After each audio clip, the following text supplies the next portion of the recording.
ভাই, পাকিস্তানের সাথে বাংলাদেশ দল যে পারফরমেন্স করেছিল, আমরা ভাবছি তার ধারাবাহিকতা বজায় রেখে অ্যাটলিস্ট ইন্ডিয়ার মাটিতে ইন্ডিয়া অনেক শক্তিশালী, সেটা আমরা সবাই জানি।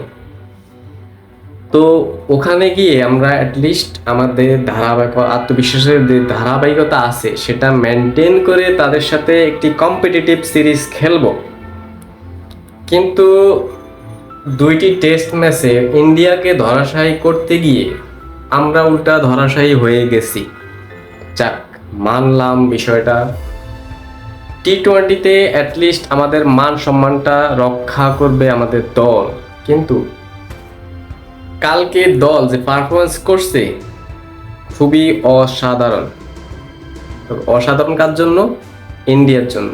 ইন্ডিয়া 11 ওভার 5 বলে 132 রান করেছিল 3 উইকেটের বিনিময়ে। তাহলে ইন্ডিয়াই অসাধারণ খেলছে, আর বাংলাদেশ দল ব্যাটিংয়ে যাই করছে 127 রান, একটা লো স্কোর টি-20-র জন্য, সেটা আমি মেনে নিলাম। কিন্তু আমি একটা বিষয়ে হতবাক হইলাম, যখন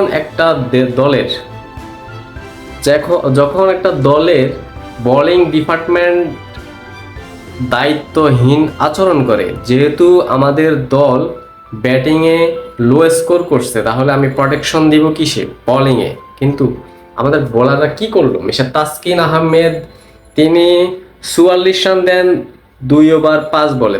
তখন তারা কি তুলা তুলা ধুনা করে দিয়েছে ভাই। মেশিনের ভিতরে যখন কটন তুলা দেয়, তখন তুলা দেয় এইভাবে ঘুরে, তারা এরকম করছে।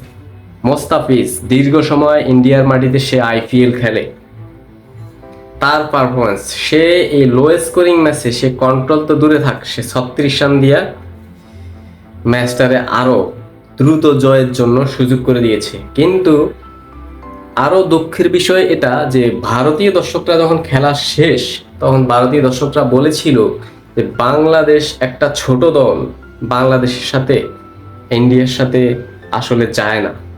ইন্ডিয়ার সাথে খেলা প্রতিযোগিতা কম্পিটিটিভ করার জন্য দরকার পাকিস্তানকে। তারা পাকিস্তানকেই বেছে নিয়েছে, সারা জীবন তারা পাকিস্তানকে বেছে নেয় তাদের খেলার যে প্রতিযোগিতা।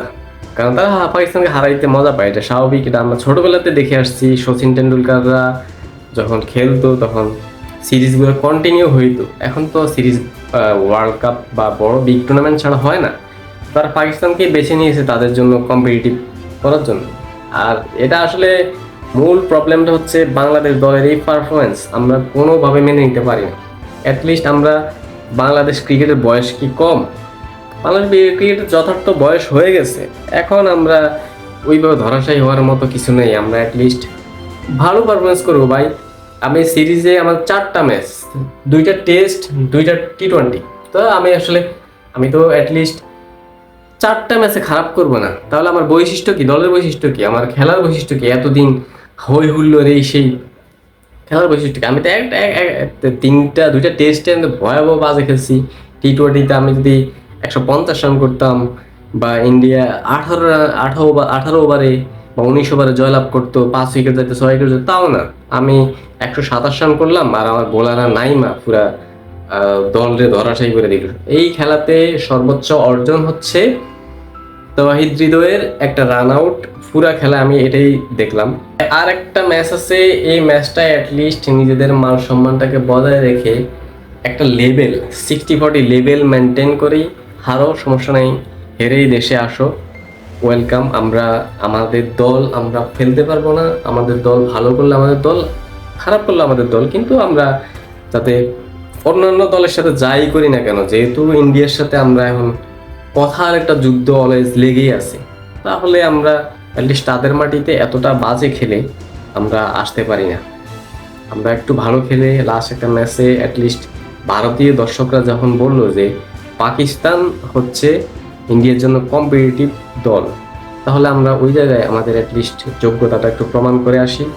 সবাই ভালো থাকবেন, স্পোর্টস স্টুডিও পেজের সাথেই থাকবেন, সবসময় ভালো খবর পাবেন। সবাই ভালো থাকবেন। আসসালামু আলাইকুম।